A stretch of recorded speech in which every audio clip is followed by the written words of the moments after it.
আলোচনা করব একজন সুপার হিরোকে নিয়ে, যিনি আমাদের বাংলাদেশের আসলেই একজন সুপার হিরো।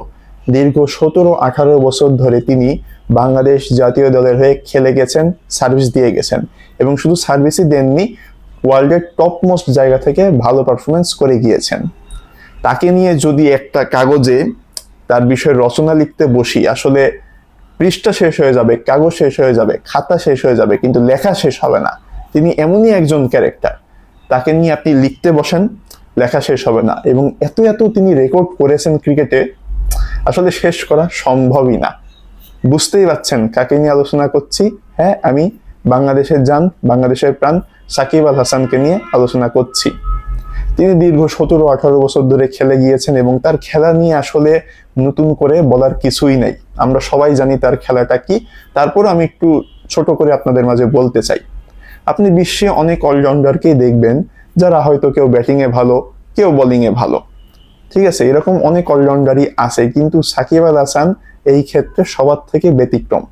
অন্য অলরাউন্ডারদেরকে বলা যায় উনি ব্যাটিং অলরাউন্ডার, উনি বোলিং অলরাউন্ডার, কিন্তু সাকিব আল হাসানকে কিন্তু আপনি এটা বলতে পারবেন না। কেন জানেন? কারণ তিনি ব্যাটিংও 50, বোলিংও 50, মানে দুইটাতেই তিনি পারদর্শিতা রাখেন। দুইটা বিষয় অনেক ভালো একজন অলরাউন্ডার, এবং স্ট্যাট সেই কথাই বলে। বিশ্বে অনেক ভালো অলরাউন্ডারই আছে, কিন্তু এমন কোনো অলরাউন্ডার নাই যিনি সাকিব আল হাসানের থেকে 3 ফরম্যাটেই বেস্ট অলরাউন্ডার। এমন অলরাউন্ডার আপনি পাবেন না। হতে পারে তার থেকে কেউ টি-20-তে বেস্ট, কেউ ওয়ানডেতে বেস্ট, কেউ আদার অনেক বিষয়তে বেস্ট হতে পারে, কিন্তু 3 ফরম্যাটেই সাকিব আল হাসানের থেকে বেস্ট অলরাউন্ডার আপনি পাবেন না। পরিসংখ্যান সেই কথাই বলছে। তো তার তো রেকর্ডের শেষ নাই, সাকিব আল হাসানের রেকর্ডের তো শেষ নাই।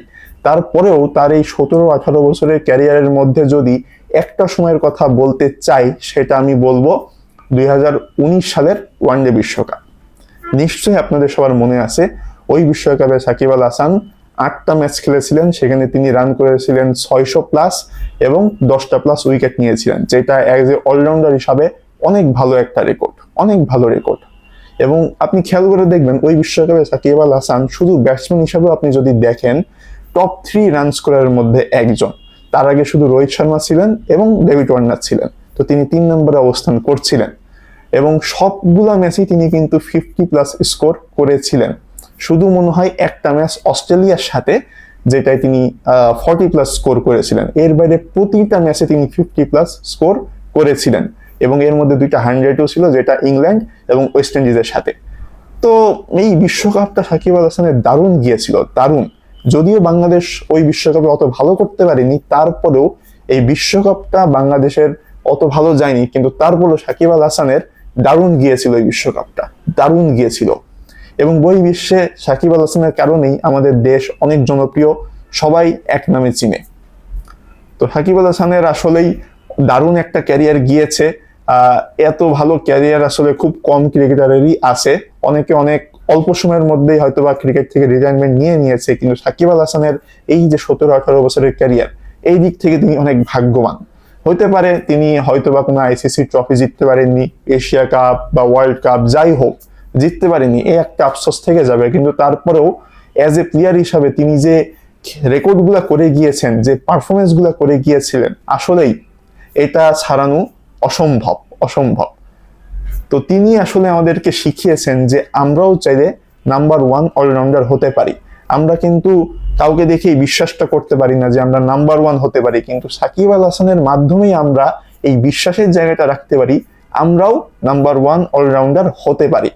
এবং আপনি দেখবেন এমন কোনো অলরাউন্ডার নাই যে 3 ফরম্যাটেই 1 নম্বর অলরাউন্ডার হয়েছে, এমনটা কিন্তু কেউ করতে পারেনি। সেটা কিন্তু সাকিব আল হাসান করতে পেরেছিলেন 2015 সালে টি-20 ওয়ানডে টেস্ট।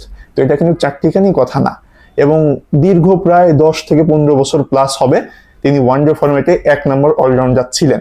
তো এত এত রেকর্ড শেষ করতে পারবো না।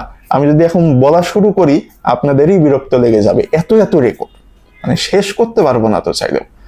তো তার ক্যারিয়ারে যা যা পাওয়ার, অ্যাজ এ অলরাউন্ডার হিসাবে সাকিব আল হাসানের যা যা পাওয়ার সবকিছুই তিনি পেয়েছেন।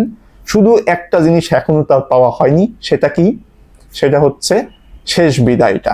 তো এই বিদায়টা এখনো সাকিব আল হাসানের হয়নি। তো আমরা বিশ্বাস করি যে সাকিব আল হাসান খুব শীঘ্রই বাংলাদেশ জাতীয় দলের হয়ে খেলবেন এবং ঘরের মাটি থেকেই তিনি তার লাস্ট টি-20 ওয়ানডে টেস্ট সব ফরম্যাট থেকে অবসর নেবেন।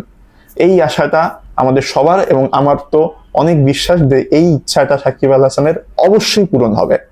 তো এই বিষয়ে আপনি কি ভাবছেন অবশ্যই কমেন্ট করে জানাবেন। ধন্যবাদ।